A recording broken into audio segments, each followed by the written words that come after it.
नमस्कार, झारखंड समाचार में आप सबों का स्वागत है। आइए जानते हैं आज की ताजा मुख्य खबरों को।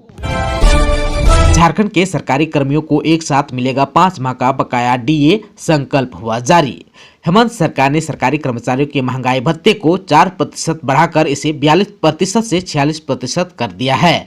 यह बढ़ोतरी जुलाई 2023 से ही लागू होगी, अतः एक साथ कर्मचारियों को 5 माह का बकाया डीए मिल जाएगा। सरकार के वित्त विभाग की ओर से इस संबंध में संकल्प जारी कर दिया गया है। इस माह यानी कि नवंबर में इसकी गणना की जाएगी और उसके बाद दिसंबर में एक साथ 5 महीने का डीए मिल जाएगा। जुलाई, अगस्त, सितंबर, अक्टूबर और नवंबर के बकाया डीए का अंतर राशि का भुगतान भी किया जाएगा। इसका लाभ कर्मचारियों के साथ राज्य के पेंशनधारियों को भी मिलेगा। औद्योगिक प्रशिक्षण अधिकारी प्रतियोगिता परीक्षा की तारीख जारी, जाने कब से कर सकेंगे एडमिट कार्ड डाउनलोड। झारखंड कर्मचारी चयन आयोग ने औद्योगिक प्रशिक्षण अधिकारी प्रतियोगिता परीक्षा की तिथि जारी कर दी है। 28 और 29 नवंबर को रांची के विभिन्न केंद्रों में ये परीक्षा आयोजित की जाएगी। आयोग ने इससे संबंधित एक विज्ञापन जारी किया है, जिसमें कहा गया है कि अभ्यर्थियों का प्रवेश पत्र डाउनलोड करने संबंधित सूचना जल्द दी जाएगी। आप सबको बता दें कि इससे पहले जेएसएससी ने औद्योगिक प्रशिक्षण अधिकारी प्रतियोगिता परीक्षा की तारीख 16 और 17 दिसंबर को तय की थी, लेकिन उस दिन संयुक्त स्नातक स्तरीय परीक्षा आयोजित होना है। इस वजह से कई छात्रों में असमंजस की स्थिति बनी हुई थी। इसके बाद ही आयोग को परीक्षा की तारीख में बदलाव करना पड़ा। अल्बर्ट एक्का चौक पर बनेगा देश का पहला गोल फुट ओवरब्रिज, 18 करोड़ रुपए होंगे खर्च। अल्बर्ट एक्का चौक पर देश का पहला गोल फुट ओवरब्रिज बनेगा। इसे बनाने में करीब 18 करोड़ रुपए खर्च होंगे। 6 महीने में काम कंप्लीट करने की डेडलाइन है। फुट ओवरब्रिज के निर्माण का काम पश्चिम बंगाल के अलीपुरद्वार की बीआरबीए कंपनी को दी गई है। कंपनी ने अल्बर्ट एक्का चौक पर मार्किंग और नापी का काम भी शुरू कर दिया है। यह फुट ओवरब्रिज काफी आकर्षक तरीके से बनाया जाएगा। फुट ओवरब्रिज के ऊपर और नीचे चारों तरफ आकर्षक लाइट लगाए जाएंगे। ईडी ने साहिबगंज एसपी को भेजा है समन, 22 नवंबर को होगी पूछताछ। अवैध खनन मामले में अहम होगी गवाही। प्रवर्तन निदेशालय यानी कि ईडी ने साहिबगंज के एसपी नौशाद आलम को समन जारी किया है। इस समन के आधार पर उन्हें 22 नवंबर को रांची ऑफिस में पूछताछ के लिए बुलाया गया है। भेजे गए समन में नौशाद आलम को 22 नवंबर को पूछताछ के लिए रांची कार्यालय में हाजिर होने का निर्देश दिया है। यहाँ आप सबको बता दूं कि अवैध खनन मामले में ईडी ने कई लोगों से पूछताछ भी की है। पूछताछ के मामले में लगातार समन जारी कर रही है और पूछताछ के लिए बुला रही है। इससे पहले ईडी की टीम ने झारखंड के होटवार जेल में छापामारी की थी और कई अहम सबूत जमा किए।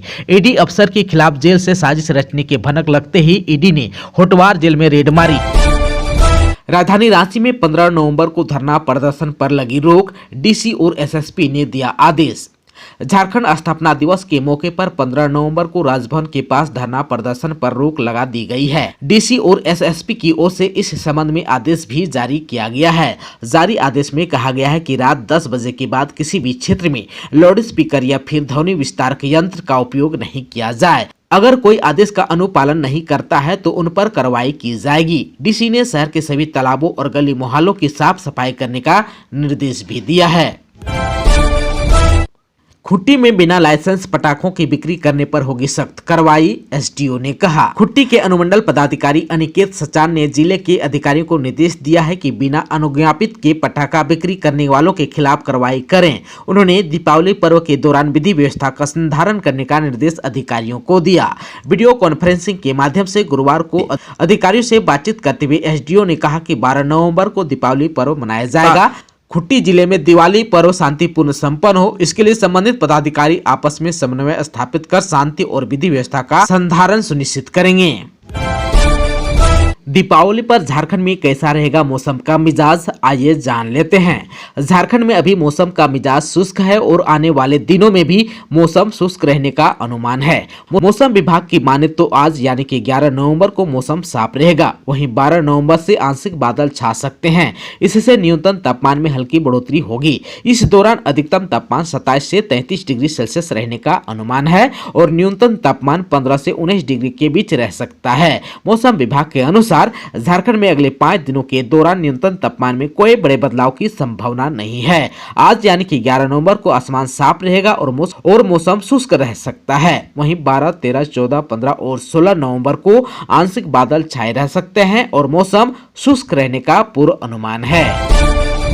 धनतेरस और दीपावली पर शांति और सुरक्षा के लिए हाई अलर्ट पर है पुलिस। हाल के दिनों में राजधानी रांची में हुए कई आपराधिक मामलों को लेकर धनतेरस और दीपावली में शांति और सुरक्षा व्यवस्था कायम रखने के लिए पुलिस हाई अलर्ट पर है। धनतेरस के दिन दोपहर से लेकर रात के 12 बजे तक शहर में गश्त के लिए स्पेशल टीम बनाई गई है। राजधानी से बाहर जाने वाले रास्तों पर गहन वाहन चेकिंग अभियान भी चलाया जा रहा है। रांची एसएसपी चंदन सिन्हा ने बताया कि पुलिस के जवानों को बड़े प्रतिष्ठानों और व्यावसायिक इलाकों के आसपास लगातार चौकसी रखने का निर्देश भी दिया गया है। शांति और सुरक्षा के लिए शहर में 500 अतिरिक्त पुलिसकर्मियों को तैनात किया गया है। इनमें बड़ी संख्या में सादे लिबास में भी पुलिसकर्मी तैनात हैं। झारखंड में 540 एकड़ वन भूमि की हेराफेरी करने वाले वन विभाग के अमीन निरीक्षक को एसीबी ने किया गिरफ्तार। हजारीबाग पश्चिमी वन प्रमंडल के तत्कालीन अमीन निरीक्षक सुधीर कुमार सिन्हा को भ्रष्टाचार निरोधक ब्यूरो की टीम ने शुक्रवार को गिरफ्तार कर लिया है। इस पर निगरानी थाने में 42/2010 के तहत मामला दर्ज है। इसके विरुद्ध भू माफिया और स्थानीय लोगों की मिलीभगत से अपने पद से दुरुपयोग कर 540 एकड़ वन भूमि की बंदोबस्ती करने का आरोप है। इससे वन विभाग के करोड़ों रुपए के राजस्व का नुकसान हुआ है। भारत बंद के दौरान छात्रों पर हुए मुकदमा उठाने का दिखावा कर रहे हैं हेमंत, बाबूलाल मरांडी ने कहा। रांची के बीजेपी प्रदेश अध्यक्ष बाबूलाल मरांडी ने गुरुवार को कहा कि मुख्यमंत्री हेमंत सोरेन भारत बंद के दौरान छात्रों पर हुए मुकदमों को उठाने का दिखावा कर रहे हैं। उन्होंने कहा कि मुख्यमंत्री को मुकदमा उठाने के साथ उनके 4 वर्षों के कार्यकाल में आदिवासियों, दलितों पर अत्याचार करने वालों पर कठोर कार्रवाई भी करनी चाहिए थी।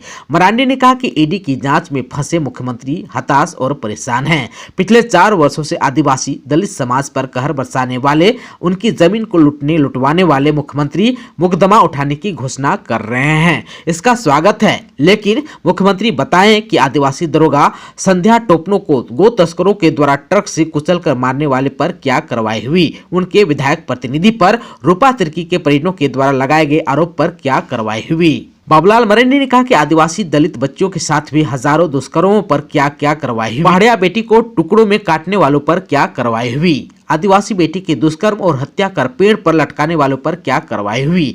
मरांडी ने कहा कि हेमंत सरकार बनते ही चाईबासा में 7 आदिवासियों की निर्मम हत्या हुई। अमर शहीद सिद्धो कान्हू के वंशज रामेश्वर मुर्मू की हत्या हुई। सुभाष मुंडा जैसे अनेक होनहार आदिवासी युवाओं की हत्या हेमंत सरकार की देन है। उन्होंने कहा कि यह सरकार आदिवासी दलित को सुरक्षा देने में पूरी तरह विफल रही है। लव जिहाद के मामलों में आदिवासी समाज की बेटियों पर धर्मांतरण के दबाव के मामले उजागर हो रहे हैं।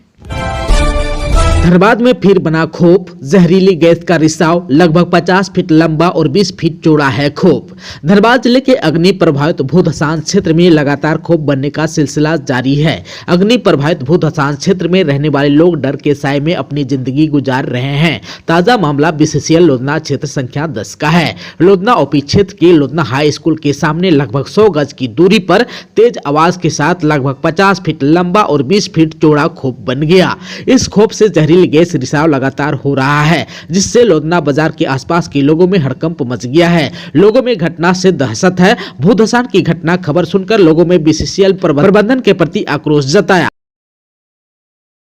भाकपा माओवादी को बड़ा झटका, 3 हुआ गिरफ्तार। सुरक्षा बलों को निशाना बनाने वाले कई सामान हुए बरामद।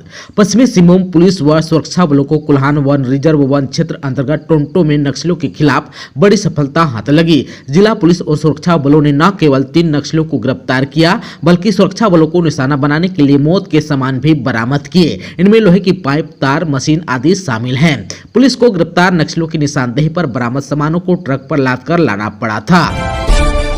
भाकपा माओवादी को बड़ा झटका, 3 हुआ गिरफ्तार। सुरक्षा बलों को निशाना बनाने वाले कई सामान हुए बरामद।